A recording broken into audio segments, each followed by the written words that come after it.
The government definitely is not going to be paying attention to the real needs because they're too busy bailing out big banks and big business, and turning money into the military industrial complex. So and the prison system as well.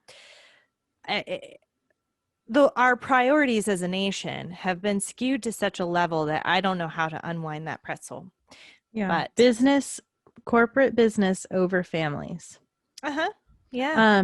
But like, and maybe I'm just super romanticizing the idea and really off, but like, I just love the idea of these like really nice boarding schools and really nice facilities. Like they have access to swimming, being on a swim team, tennis, riding horses, working in the stables, having a normal class load, having their dorms, encouraged to learn a trade, and getting to be a part of connect with other kids, but it's not like an orphanage, but it be set up like more of like a boarding school. Yeah.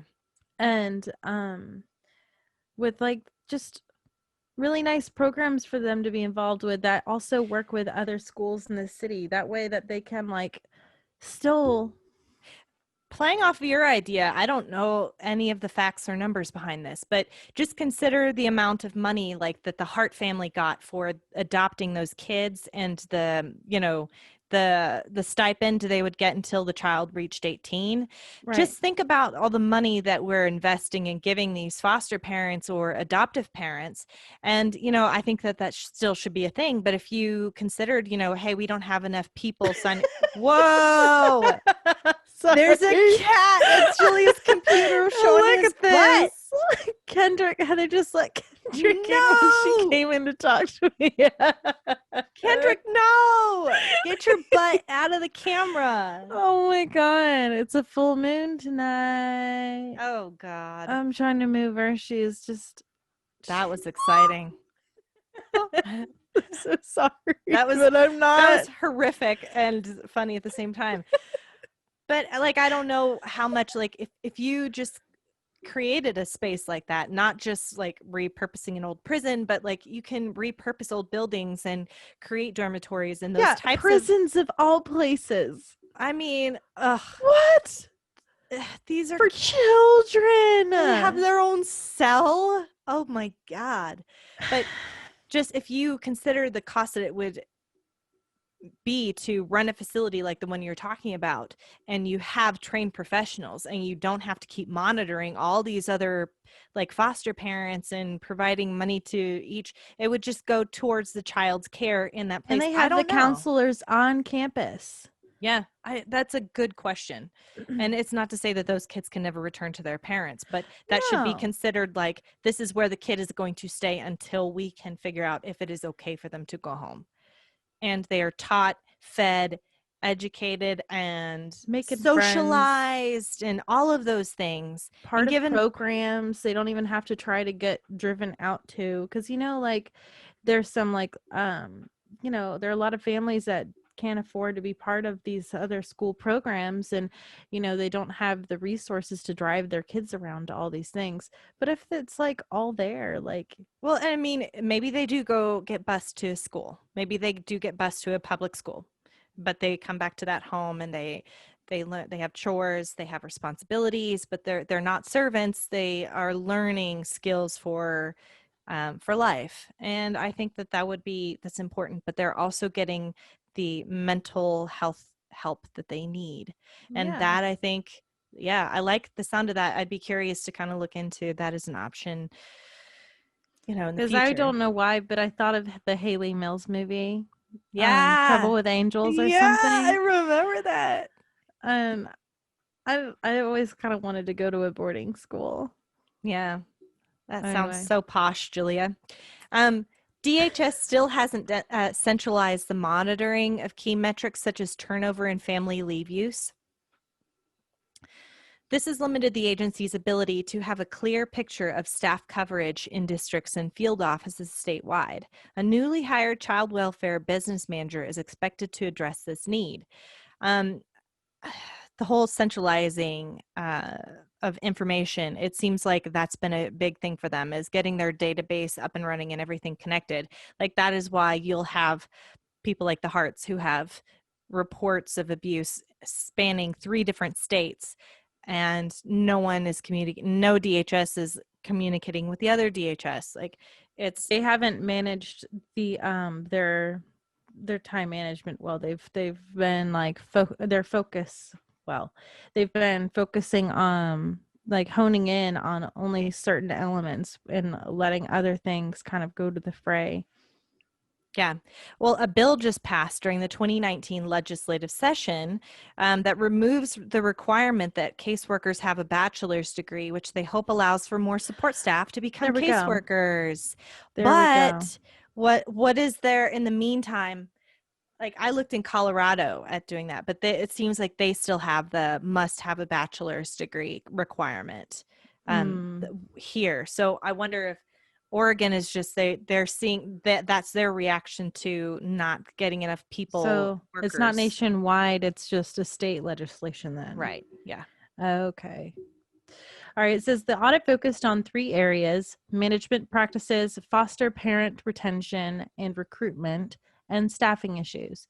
The agency pointed out they have implemented 8 of the 24 recommendations made in the original audit. Wow, really making a dent.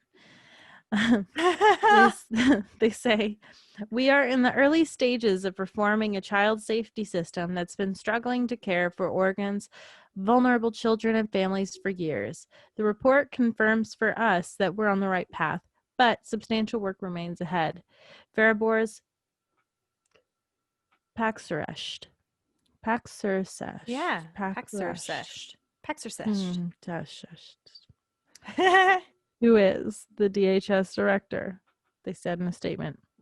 There are 7,546 children in foster care today, according to the agency. Oof. It's a lot of children. And that's just Oregon. That's all right. All right. So next, we've got another article. It's by Molly Young on the Oregonian, Oregon Live. It's called "Children Left in Unsafe Homes by Oregon Social Workers Nearly Half the Time." Did I? Yeah, you did. Did I do that right? Okay. You did. You said it. After I finished it, I looked at it again. I thought I had a stroke, and I was like, "Does that even make sense?"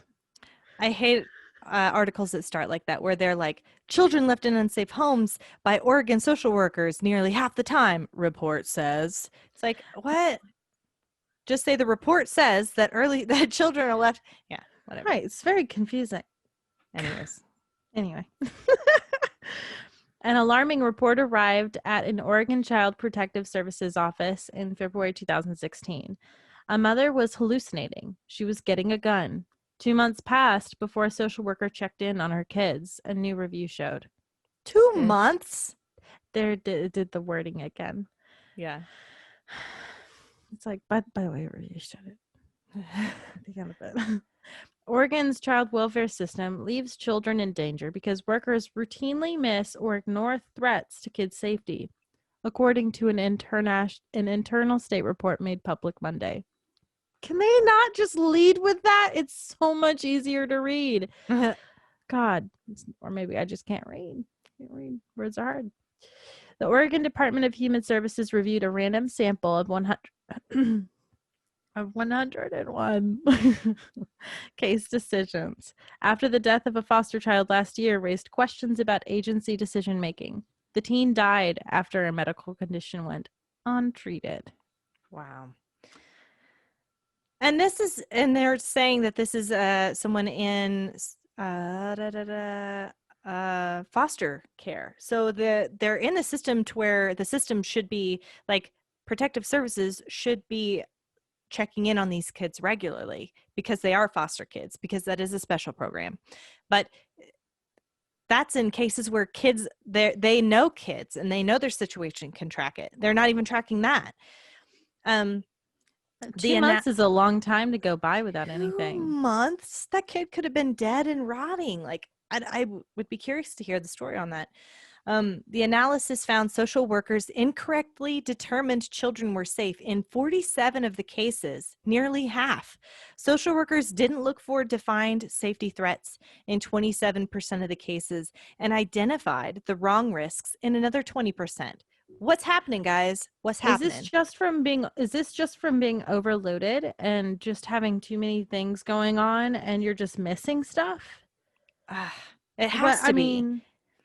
The report summarizes 49 cases and raises questions about the outcomes of nearly all of them, including the case of the mother in a mental health crisis who planned to obtain a firearm. State employees took it at face value that children said they felt safe with their mother, the report said of the case. They weren't coached at all. Kids can never be coached to give false answers. Sometimes it's not even coaching. Sometimes kids aren't even fully aware of how bad this is because it's their normal. You know what I mean? Yeah. Like sometimes you do have kids that are coached like us. Mm-hmm. And then there's some kids that's their normal. So it's like, yeah, it sucks, but like this is just how it is. Yeah. And so I mean, true. Very true. That's a so fair they're point. going to still like, because it's not like kids are so forgiving and loving. Yeah. I mean, there are some really mean kids out there for sure. I'm not saying all kids are wonderful, but most kids are like especially forgiving of like their mothers and their fathers, because there's an approval thing too. You know, you want to love them, you want to forgive them, and you want things to be okay. So even though the kid might not want to leave, sometimes like you have to know when the right time is to get them out of that situation, because even they might be like, no, yeah, I'm safe with them, because there are some times where they're probably going to try to stick up for the abuser because that's their normal. That's and that they love them. They want to. It's complicated. Yeah, it is. And social services should know better. It's just that they have a lot of things working against them as well, but that doesn't excuse what's happening. So the Senate Human Services Chair, Sarah Gelser, Democrat, Corvallis, I think of the city of Corvallis or whatever, brought the damning study to light during a legislative hearing on Monday. Gelser, who has advocated for reform of Oregon's child welfare system, requested the report and received it last week. She said she was stunned. She described one example in the report in which children were left in a home where they were bitten by rats. Those children are not safe, she said. It makes me very worried about the quality of our assessments in general and the lack of safety for our kids. Duh. Gelser said the report, when combined with other failing metrics, makes it clear that the agency is in a state of chaos and disrepair. That was the lady who did a research and is in the thick of this, saying chaos and disrepair. That's so troubling, and this involves our children. Why aren't more people pissed about this? Why aren't we saying, let's take some funding from the military and give it to people to protect children if you think that life is so precious? Tell me this, you you lovely right-wing person. I want to know, what is more important to you? Our military budget being so high so that we can perpetrate war crimes and go to war and send your kids off to war to possibly die? Is that more important to you than the sanctity of life and children and babies? All you care about is the fetus? Okay, got it. Thanks for that clarification.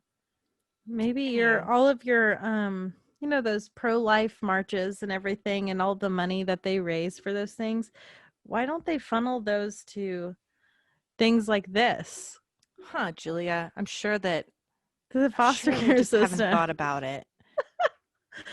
I mean, anyway, so the report's high-profile release also raises questions about internal communications at the state's highest levels. Department of Human Services Director Clyde Seki said he was not given a copy until Friday after Gelser received it. He said he hasn't had a chance to fully review it and recommend changes that the agency should implement as a result of the findings. Seki did tell, I'm so sorry, sir, if I'm I messing think this you're up. okay. I think you're right. Okay. Seki did tell lawmakers the agency's current outcomes were unacceptable, and it needs to take a different approach. The review, written by an unidentified state employee, looked at cases in 11 counties that spanned urban and rural parts of Oregon, including Clackamas and Washington counties near Portland. And Clackamas was the one county that was, under the purview, or the Hart family kind of landed in. Oh, really? Yeah. That's right, Clackamas. Yeah. Okay. Many of the cases were handled under the state's alternative response method, meant to keep children at home while getting their parents the help they need. Unlike in traditional cases, social workers don't have to determine whether a report of abuse or neglect is founded or not. Wait, what? That I need to read that over again. Read that again. Many Not of the the many part. Okay. Unlike in traditional cases, social workers don't have to determine whether a report of abuse or neglect is founded or not in their alternative response method. That's the state's method. And it's it's meant to keep children at home while getting their parents the help that they need. So what does that mean? The parents have been removed from the home? I don't think that's No. the case, because no. Stop it, guys. Gelser introduced a bill amendment Monday that would mandate that child protective workers record whether they determine each allegation of child abuse or neglect is likely true, false, or not able to be determined. Shouldn't that be a given? That should be. That like Oh. Oh my gosh. I feel like, isn't that like the whole purpose? Anyway. It's like telling a bank worker, make sure to count the cash that's handed to you for a deposit. Be We're sure gonna mandate that you count the cash. to put the cash in the drawer and not leave it on the counter. Duh. Yeah. Anyway. The report itself doesn't say who wrote it or when it was published. Andrea Cantush-Gomes, a spokeswoman for the agency, said the document was written by DHS staff and finished in February. In all but 15 of the 101 cases reviewed, kids were determined to be safe. Determined to be safe? Who's determining them? I don't believe them. 5 of those appear to have ended because the family couldn't be found. Oh, good. They're not going to another state, so they can't be. Do they continue a search, or do they just go, well, I guess this is invalid, or like, what do they do with that? That's why that database is so important. Yes, the national one. Right. That basically will flag, like, we can't find this family if they show up. Like, it should be like a, what is it? Some kind of an emergency, almost like an Amber Alert. Like an Amber Alert. Duh. Right. But on their database, like, keep an eye out for this person. If you see this person, if they start purchasing groceries or whatever here, then you need to check in. Don't ask, just show up. Yeah. And I don't want to hear the argument of people being like, but you've got to be able to have state independence, that's a violation of state independence or whatever. You know what? Y'all can fuck yourselves. Yeah. Anyway, so, okay, 5 of those appear to have ended because the family couldn't be found. The remaining 10 were the only cases in which children were determined to be unsafe. The analyst who reviewed the report, whose identity and qualifications are unclear, agreed with 100% of those decisions. They're not going through that with a fine-tooth comb and being like, this should be reviewed. They're like, yep, saw the paper, signed it, bye. The families whose cases were reviewed in the report were the subjects of 44 subsequent allegations of abuse and neglect. Wow. How are those that's a lot. That's a lot. Can I just say really fast, going back to what is it? The alternative method of keeping the kids in the Oh, home. oh yeah. Just what we're going to liken it, guys, to just wrap your mind around this. Pretend that you are a spouse of someone who has physically and emotionally abused you, and you've called the cops, reported it. And instead of showing up like within 15 minutes of an incident where you've been beaten or hurt, it takes 2 days or 2 weeks. Was it 2 weeks in that case? It was like weeks, 2 weeks to show up to check and see if A, you're alive, B, if you feel good, and your husband's there, and you have to answer all these questions in front of him. So you're going to be like, oh my God. Well, And even if it isn't in front of them, even if they pull you aside away from them, guess what? You return to them after this whole ordeal. And then they're well, going to and be then, like, what did you say? but they're not going to be completely honest, because in the end, they're saying, we would prefer to keep both of you at home. We'll keep checking up on you and making sure everything's fine. And you're like, no, but he beats me like every day. Um, no, that doesn't matter to them. They're like, we'd prefer to keep you in the home because we don't have some place to put you. So you're going to stay with your perpetrator, and we'll check back later. Have fun. Goodbye. Hope this doesn't add anything negative to what's already negative about your relationship and cohabitation. It's dangerous. It's keeping these kids in such a dangerous spot. Mm-hmm. I don't get it. But the unnamed author identified common threads that ran through many of the faulty reports that deemed children safe. Social workers didn't collect enough information in many cases and failed to investigate beyond specifics of whatever allegation was made. In one example, a social worker talked to the alleged child victim, but not the 6 other children in the home. Oh my gosh. What? Many investigations encountered extensive delays and overlooked opinions of collateral contacts, such as relatives and teachers. So they're overlooking. So this tells me that they're overlooking contacts like teachers and relatives. They're overlooking concerns of these people in relation to these children. They're just to kind of move past it. So they're not even taking these warnings from people who are, a part of their lives and can see this. Often workers misunderstood or misapplied the state laws and policies that define threats to a child's safety, the report indicated. Caseworkers can consider more than a dozen defined threats to a child's safety, such as violence in the home or inadequate parenting. One person determined a child was not vulnerable because he is able to express himself clearly. The boy was 7 years old. Come on. A what? I can't even wrap my brain around that. So because he can speak and say words, he's not in danger. Some of the children who the state deemed safe included a brother and sister abandoned by their mother and left in the care of an unrelated man who she met while trafficking in sex overseas. The man often relied on active drug users to watch the kids, and his employee may have sexually assaulted one of the children. Police called Child Protective Services to alert them that the man did business with drug users and sex workers who lived in the home, but the children weren't removed for another year following a traffic stop. Officers found a woman holding one of the kids as well as methamphetamine. Oh my fucking God. There's just no excuse. I can't even. This is shameful. Shameful. 3 siblings That locked. is worse than any situation I could have made up as an example. Right. No, well, there's this one. 3 siblings locked in the basement for days at a time, allowed out only to go to the bathroom. The parents were protective, the caseworker said, and were willing to get the kids counseling.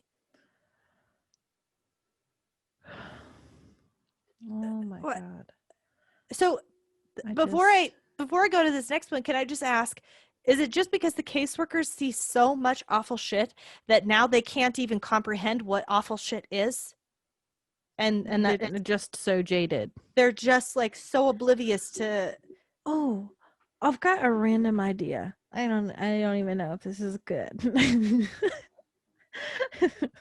But you know how like at Christmas time you have these people that volunteer for programs where like they they support a Christmas experience for a kid. They Yes, like adopt a child. we did that several times. Right. What if there was a volunteer program that worked with CPS agents where one of those volunteers that's super passionate adopts a kid, a case, and they accompany the CPS agent on these things and they provide that outside perspective, fresh pair of eyes, and just like, like other people that like police cadets almost, like Yeah, they like they ride want to become a social worker that's part of their like ride along type of right thing. along. Yeah. And it just provides another perspective. But what if they disagree Needed. with what the person's saying? What do you mean? What the CPS worker is saying? What if they, I mean, like, are they going to be listened to? I think, that is tough, but I do like the idea of that. I like Well, it. it provides a sense of accountability, kind of like the idea of body cams on police officers. Yeah. Yeah. So next, a boy Well, do they left. video? Do they have any video surveillance of when they're inspecting homes? I doubt it. I It's really doubt probably a it. confidentiality thing about children, I guess, maybe. Yeah. That they can like review and assessing a caseworker's. Yeah. I don't know. That Sorry. sounds like sense to me. I keep derailing you. I'm so No, sorry. I like that idea. And I think if you could, Julia, write down, keep note of these ideas that we've talked about. And I'd like to include it in the summary and get people's opinions on what they think. If they think that's good or if they have their own ideas, we would like your ideas. Yeah, there's Because no this is, fix-all solution. Like it's gonna take tons of different little yeah. things, Um, a boy whose father had a documented history of domestic violence against his siblings and his mother, the social worker believed the child was making up accusations of mistreatment so he could play sports despite his bad grades. Who is that sadistic person? And are they, I'm just picturing, what was that in Harry Potter, the teacher with all pink and the kitty cat? Umbridge. Umbridge. Is Dolores Umbridge like multiplied and like doing all the CPS visits? That would be what I'm picturing. But then a vulnerable 1-year-old girl who was not contacted for a month after the state received reports of her mother's regular meth use. The mother said she never used around her daughter. The worker wrote essentially that the mom is using meth but doesn't use around her daughter. So it's okay, the case noted. What? What? We aren't making any of this. This is all on public record, and we're gonna include links to this stuff. This is insanity. My God. We're in 2020, and this is still a.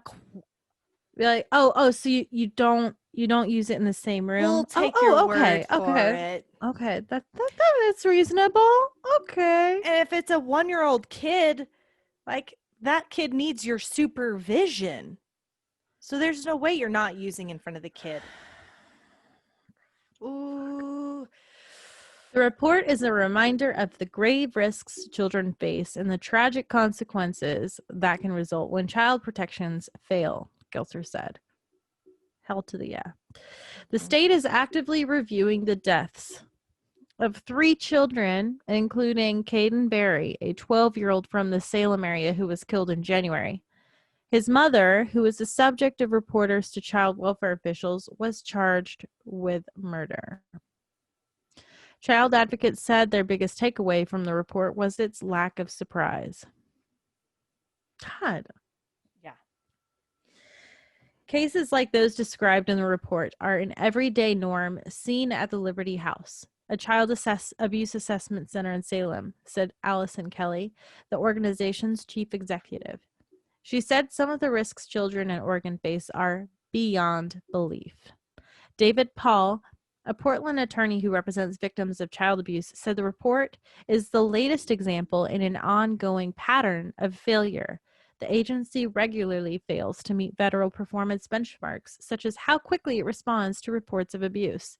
The same concerns always come up and do not get fixed, he said. It's nauseatingly familiar. Ugh. During the Monday afternoon hearing, Gelser also pointed to the failing statistics. She showed the photos of 5 children who died after the state had contact with their families due to abuse or neglect reports. There are too many 5 kids. children died? That's a lot. Yeah, that's a lot of freaking kids. She says, there are too many kids at risk, she said, and it's urgent that we make a shift. Amen. But what's going to happen? So there's another article called Oregon's DHS director didn't see a major child abuse report until a lawmaker sent it. So communication is also a thing here. So basically it says that if those assessments are ending in the determination that those kids are safe, we have a very severe problem, said State Senator Sarah Gelser, who chairs the Senate Human Services Committee, at a public hearing this week in Salem. These causes illustrate failure in the state CPS program that workers say is overwhelmed and understaffed by employees who often lack adequate training to performing time-consuming and challenging work. The incidents were part of an internal review by the Oregon Department of Human Services, which found a number of serious problems in the way its employees investigated cases of child abuse. Wow. The report was the subject of a public hearing Monday in Salem, where lawmakers used it to advocate for a bill they say would bring DHS back to basic assessments in an effort to address some of the dangers children in some Oregon homes face on a daily basis. I'm incredibly depressed at this moment, said Representative Dwayne Stark. I'm so bad. Duane. Oh my god, that reminds me of the Key and Peele sketch. Ron. Aaron. Yeah. Ron. Okay. Dwayne Stark, who testified in favor of the bill after hearing the report. Sorry. Still getting it together. I get sidetracked so easily. It's okay. We have to change something, and the problems need to be addressed with urgency, Gelser said. The report was the result of a child who died after numerous visits by CPS caseworkers. Numerous? What the hell? At this point, they're responsible, and I think here's the thing, unless you start making them culpable for some of these crimes, if a child dies within their care, there has to be some legal ramification for the person that kept writing that off. That person should not be working for them. Exactly. There has to be some kind of tracking system to figure out who is being effective and who is just being lazy. Yeah, I absolutely. And I'm wondering, like, how they assign these cases. Do they have different levels within some of the case, like within caseworkers? Like, do they have caseworkers that deal better with like young girls in like sexual abuse situations? Do they have some caseworkers that deal better with like teenage boys who are in abuse situations? Like, do they have like different types of specialties within? Julia, I don't think so. Or do they just send random people out and they just have to, like, it's not their thing, but like it was I think that they're so understaffed that whoever is available, whoever's working and can take it, will be the one to take it, honestly. Because not everybody is ready to adapt to every single situation. Well, just like you may have an emergency worker, but you don't send them to an emergency site where someone needs to be, like hostage negotiation, and they've never had hostage negotiation training. You just don't do that. Right. So anyway. Anyway.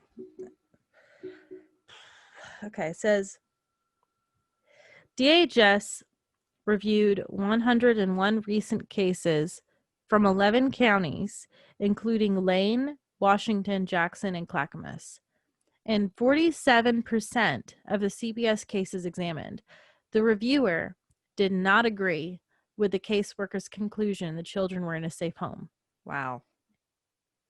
DHS Director Clyde Saki testified during the hearing that the report was not sent to him internally. Rather, he received it when Gelser emailed it to him last week. Communication, guys. The report that came out of your child safety program where you had 47 kids identified as safe that were clearly very unsafe. What is happening right now today to address that problem, to make sure that there aren't people out assessing kids today and saying they're safe and leaving them in those kinds of conditions, Gelser asked during the hearing. What's happened since you got that report? Saki responded that he only received the report last Friday. I haven't even had a chance to sit down with staff and say, so tell me what this report says, he testified. Gelser's bill would require DHS to continue making determinations in child abuse cases until the agency is adequately staffed, the DHS can show they can complete assessments on time, the kids are seen on time. DHS can operate a centralized statewide child abuse hotline for 6 consecutive months. This is not about the workers who are trying very hard to do this work, she testified.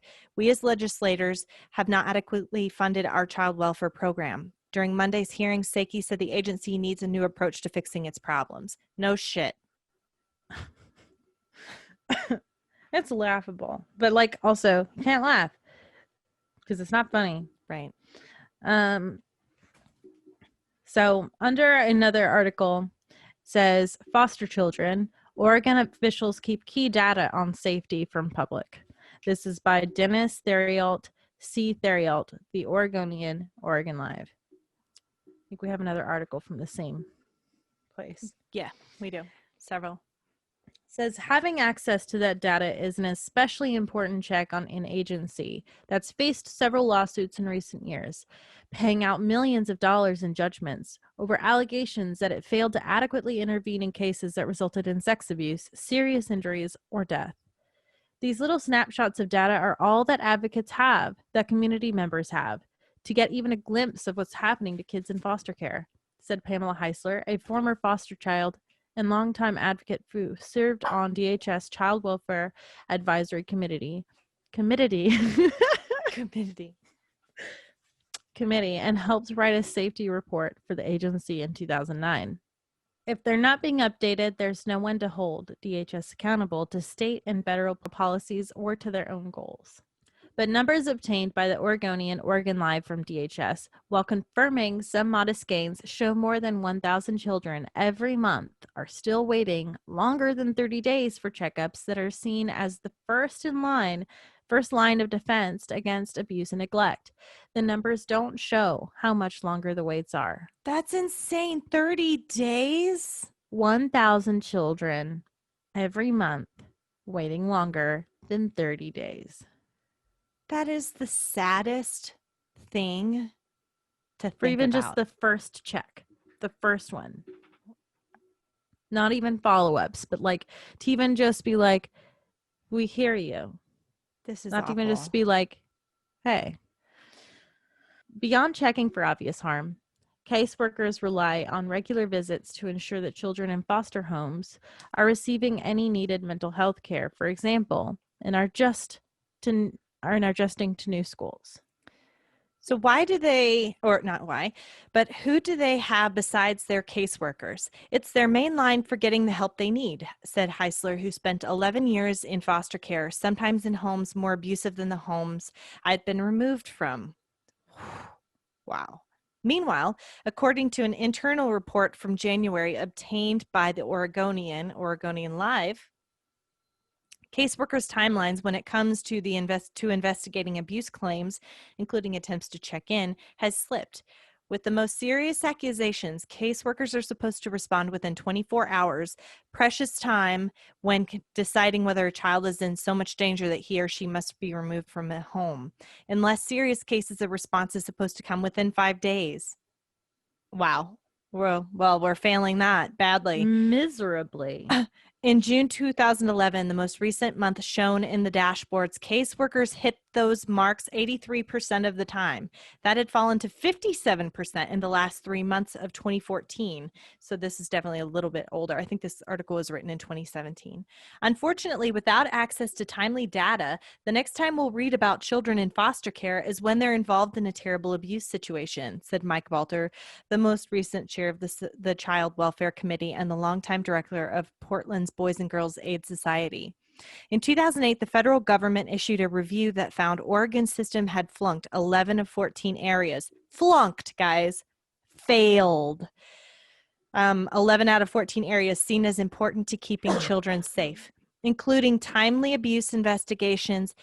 The state failed a similar review in 2001. And while the U.S. Administration for Children and Families noted gains in its most recent review, released in 2010, officials also said that the state had a long way to go before it joined the best states in taking care of children removed from their homes, often because of parents' substance abuse. Oh my God. But Oregon's progress has been mixed since then. In August 2010, weeks after officials crowed. Oh my God. In August 2010, weeks after officials crowed about hiring more than 100 new caseworkers since 2007, DHS began mailing notices of service reductions to clients. Fallout from Oregon's recession-battered budget falling into the red by hundreds of millions of dollars. Staffing at 80% of the level DHS deemed adequate for expected workloads in 2008 fell below 68% in 2011. Last year, officials wrote in a 5-year work plan for the Child Welfare Division that staffing dipped as low as 60% over the last several years. With Oregon's economy improving and DHS's budget growing, officials hope to see workload ratios top 85% in the next 2 years. Caseworker contact is one such area that is dramatically impacted by the workload levels, the plan says. Officials also fret in the plan that rates for monthly visits dropped to approximately 50% by February 2014, then climbed to 69% by June 2014, and they said it's been a struggle to promptly finish abuse investigations. Now, to close this episode out, guys, we're going to revisit what we talked about last week. And I just had a little question here and about what CPS is accomplishing to make sure this doesn't keep happening. We just discussed those above, and they're failing. But as we discussed last time, the previous friend of the Hart family, Alexandra Agaropoulos, who was so passionate about this, she started the let's see here. It was a petition. So she started the petition, Protect Our Children, call for a national child abuse registry. So here's the thing. We did talk about this, but I'm going to go over it. And she said on March 26th, 2018, 6 adopted children plummeted to their deaths after being driven off a California cliff by their adopted mother, who had a history of reported child abuse in 3 states, reported by 8 adults over a 10-year span. Despite the mounting reports of violence and mental abuse, this mother reigned terror over her children for more than a decade, knowing that a trail of her documented abuse would go without further investigation or consequence. We call for a national child abuse registry that would alert states of prior reports about abuse. It is our duty as a nation to protect innocent children from their abusers and to hold the perpetrators of these crimes accountable, so this type of unspeakable tragedy doesn't happen again. And we discussed that the petition didn't pass. It didn't even reach half. I think it got like 1,000 signatures, somewhere around that, a little over 1,000, and they needed 100,000. I mean, insane. And there were other ones that's far surpassed that. She's just trying to get it to where everybody has a connected database, like across DHS, to ensure that this doesn't happen again, so that there's not kids who fall through the cracks. We would like to just kind of wrap this up by just saying that we find this important to discuss because I don't think anybody, I mean, before researching this, I didn't know this extent as to how, like, Oregon specifically is failing. Like, I knew it was a big problem, but it is different for each state. And I want to come across a good story, guys. Like, I want to come across a story where they're not failing miserably in 11 out of 14 areas. A good want example, like what to do and right. how it should be done. But this means that more than just voting, guys, please vote. It is so important. Just got my ballot today or yesterday, and I'm really excited.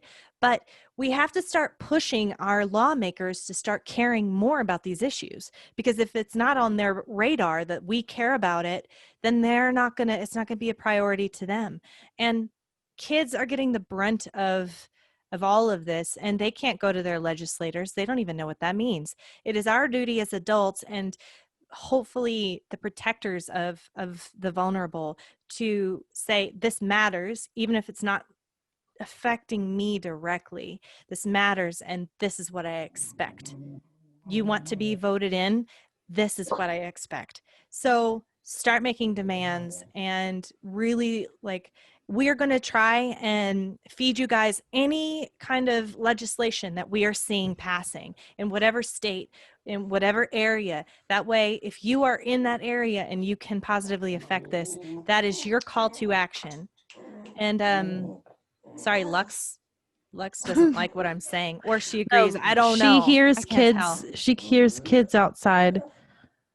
Anyways, Julia, let's wrap this up. Any final thoughts to close that out?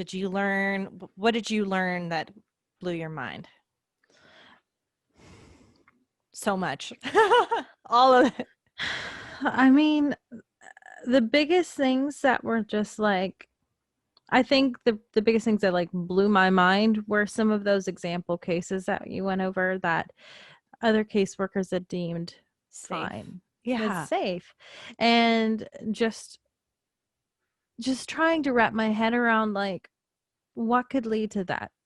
Because like I don't want to always just point fingers or be like, oh, these caseworkers aren't doing their job or whatever. But it's like, because there's so many different layers to this problem. So many different layers. And it's like sometimes like you pose the question, are they just so jaded? Mm-hmm. Or I don't know, like something's gotta give. And then my whole thing that I'm on a tangent now about is like, you know, states really just kind of messing up and trying to do their own thing, and then which helps kids fall through the cracks when they, like in last week's case, they move or whatever. Like this our groupalist is that how you say petition? it? Yeah, her petition for the National Registry, like that makes literally perfect sense. And I mean, that's as bipartisan can get. Absolutely. As far as something that doesn't necessarily have to play to your baser instinct for your political party.